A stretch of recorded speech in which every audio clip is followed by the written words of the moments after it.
I feel like this was the modern remake of Cinderella that I actually liked better. Yeah.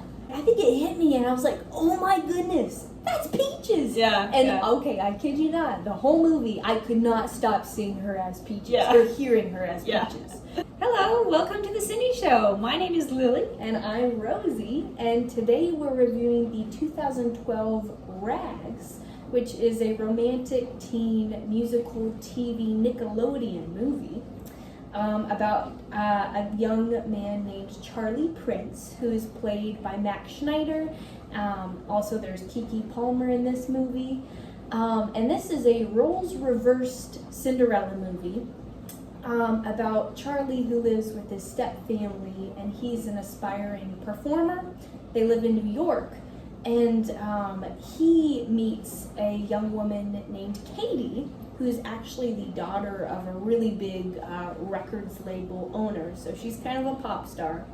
And Charlie ends up working as a janitor at this label company, where he meets a guy named Sean, who helps him record a demo, like a CD demo. And Katie actually invites Charlie to the company's masquerade ball, which Charlie goes to in disguise.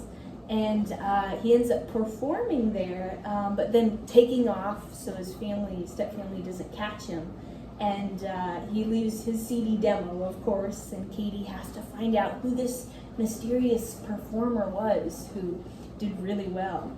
We're not so different, are we? It's nothing to it. Together we can do this. This is a fun one. It's kind of like your cliche teen Cinderella movie, but it's kind of cool because I believe it's only the second Cinderella movie adaptation that has reversed the roles, where a guy is the Cinderella figure and a woman is like the popular princely figure. So I liked that. I think the only other one that we've seen, or one of the few, the first one was Cinderfella. Yes. From 1960 that did that. Yeah, so quite a long time ago, very different setting, very different, but the idea was similar. Yeah. I actually liked Rags a lot more than Cinderella. Of course, we reviewed it a while ago, but that movie was pretty dated. Of course, it came out in 1960, so it had some things that just wouldn't happen now. Like, I remember the fairy godfather figure in that movie. It said some things we didn't like that were pretty sexist. And this one didn't have that. This one was very family friendly. Yeah, this one was really wholesome. There were no innuendos whatsoever. It was very wholesome, and I think that is what really made us like it so much. It's just a very clean story, just very good, fun story. The whole thing with singers and Cinderella, I was going to talk about, because there are so many adaptations in the 2000s and going on up, where music and like leaving a demo and everything is just music and dance and everything is just mashed in with Cinderella. Yeah. So that's kind of interesting how they've just kind of taken that whole music, dance kind of thing and put it with a Cinderella story. I'm not sure why they've done that. Yeah, because the very first like modern Cinderella story with Sam, that one was very popular and very liked. But then all the ones after that, the Cinderella figure has always been like an aspiring singer or dancer or songwriter, and their stepfamily holds them back. Yeah. And they find a guy or a woman in this case who's like a pop star, and at the end there's like this big show. It's like very cookie cutter. Yeah. Just following a script of, okay, this is gonna happen, with just different actors and actresses and slightly different storylines. Slightly like the Selena Gomez 2008 Another Cinderella Story. She wants to be a dancer. The 2011 Once Upon a Song, which is very similar to this movie because she leaves a demo. and the guy has to find her, and she performs in disguise, and he's blown away, and then at the end they have a big performance. Yeah. Ella, Modern Cinderella tale, how she reveals her identity through a song. So many. Yeah, they've taken this same pattern and just ran with it. Yeah. And I'm sure there's more to come. Oh yeah. So, but I wanted to talk a little bit about, so in this movie, Charlie has two stepbrothers, and one of them is, typical mean to him kind of person, but then the other one is actually really nice to him and does some things to kind of help him along and just is kind of more on his side. And that actually reminded me of Ever After. So Danielle was the Cinderella figure, and what was her sister's name? Marguerite, Jacqueline. Jacqueline, yes. Yeah. So Jacqueline was like more on her side, and at the end, Jacqueline doesn't have to be with the clothes and cleaning and all the dye and stuff at the end. She doesn't get punished. Of course not, Mother. I'm only here for the food. So that reminded me of that, how it was kind of cool that they kept that thing where one of the step siblings is actually on Cinderella's side. Yeah, on Charlie's side. One of my favorite scenes, it was so funny, but Charlie was performing at the masquerade ball. He was singing, of course he had a mask on. And the step family's there, which is why he has to be in disguise. And the good stepbrother is looking down at his shoes, and he recognizes that's Charlie's shoes. Yeah. And he just gets this grin on his face, and he just starts smiling and nodding to the music because he knows. That was so funny. Yeah, I liked that. It did feel... This movie felt super cliche, of course, because we've seen so many modern remakes that just kind of have the same storylines. But this one, with them reversing the roles, making the Cinderella figure a male, I think that's why I kind of enjoyed this one a bit more. Because have we seen a lot of it already? Yes, but it still had enough to where I felt like I was watching something a bit new. Yeah. Which, that and the lack of any innuendos whatsoever was really great. Yeah. Yeah. Fun fact, the actress who played Katie, her name is Keke Palmer, and she was actually the voice of Peaches in Ice Age. So I don't know if you guys are familiar with Ice Age, but growing up, our family, we really enjoyed the Ice Age movies. Yeah. And so Peaches is Manny and Ellie's little baby mammoth, and who grows up. Yeah. So that was fun. We're like, wait, isn't that Peaches? Yeah, we were like looking at each other like, wait, and then it like, I think it hit me and I was like, oh my goodness, that's Peaches. Yeah. And okay, I kid you not, the whole movie I could not stop seeing her as Peaches or hearing her as Peaches. Hi Ethan, my name's Peaches.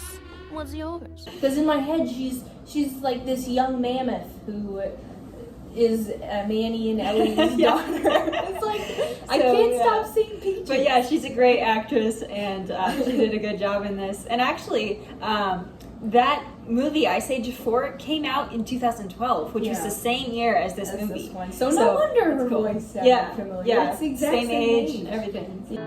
But something about you was so interesting. There have been like, I think 4 of these Cinderella movies where the male is the Cinderella figure, like the 1960s Cinderfella and the 2014 Midnight Masquerade, this one, and then the only other one I can think of is the 2022 Sneakerella, which I have seen. We might review one of these days. That one these two movies felt very similar, but we'll probably compare those another day when we review Sneakerella. Yeah. So there is actually a fun fact. So you might be wondering why this movie is called Rags. So the person who discovers Charlie's talent, his name is Sean, and he works for the same label company as Katie does. And so he ends up discovering Charlie when he's like street performing, and tells him that he should be signed. And so then later Charlie ends up stopping by like the studio base or whatever, and he sees that there's a janitor position open, and he applies for it. And then Sean talks to the lady at the desk and says, make sure he gets hired. So then, everything kind of comes together, and Charlie ends up singing at the masquerade ball. And then Katie is trying to find him based on the song that he sang and everything. And Sean introduces Charlie as Rags, saying that it will remind him of his roots one day. Yeah. So that is a cool way to explain the name of the movie. And to kind of make him the fairy godfather figure. Yeah. I liked that.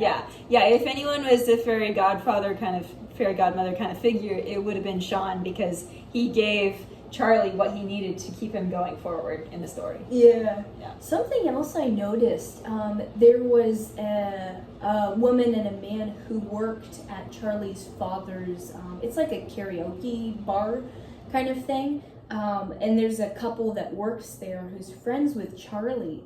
And I kind of noticed, I think what the movie was going for is they were trying to make them like the mice from Cinderella. Oh, you know how the mice, like in the original movie, they make Cinderella a beautiful dress and they help her and they're friends, like they're kind of her main friends.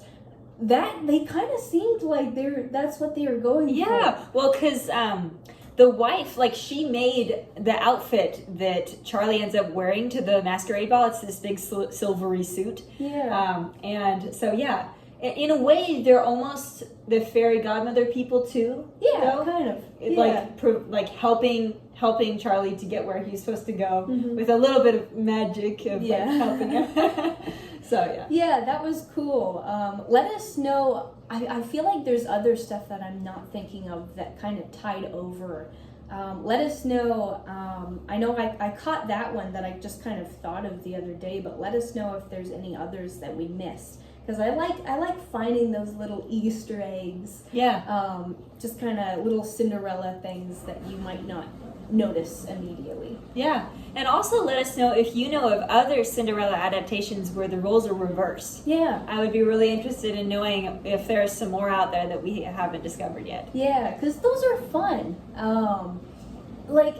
I keep going back to Cinderfella, which is the first roles reversed one we did. And with Jerry Lewis, he was fun to watch. And these two movies really reminded me of one another.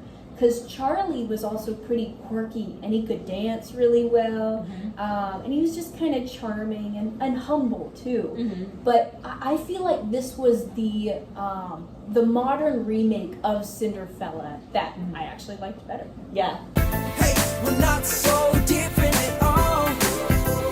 Yeah, it took a very similar character with different attributes and stuff, and kind of reimagined it in a teenager. Yeah. In the modern world. What were we gonna rate Rags? Yeah, so we are thinking that this will be a 6 between Midnight Masquerade and what was the other one? If the Shoe Fits. And If the Shoe Fits. 2016. Yeah, so If the Shoe Fits is very similar to this, and so is the Masquerade Ball. So Midnight Masquerade. So they're kind of very similar vibes in there, and so we thought we would just put them right between. Yep. I liked those about the same. Yeah, I liked this one. It was fun. Yeah, so we really enjoyed watching this film. It was a lot of fun, and I guess we will see you in the next one. Yeah, let us know. Keep telling us what Cinderella movie adaptations we need to watch and review. We love hearing from you guys. Yeah. All right. Bye, guys. Bye.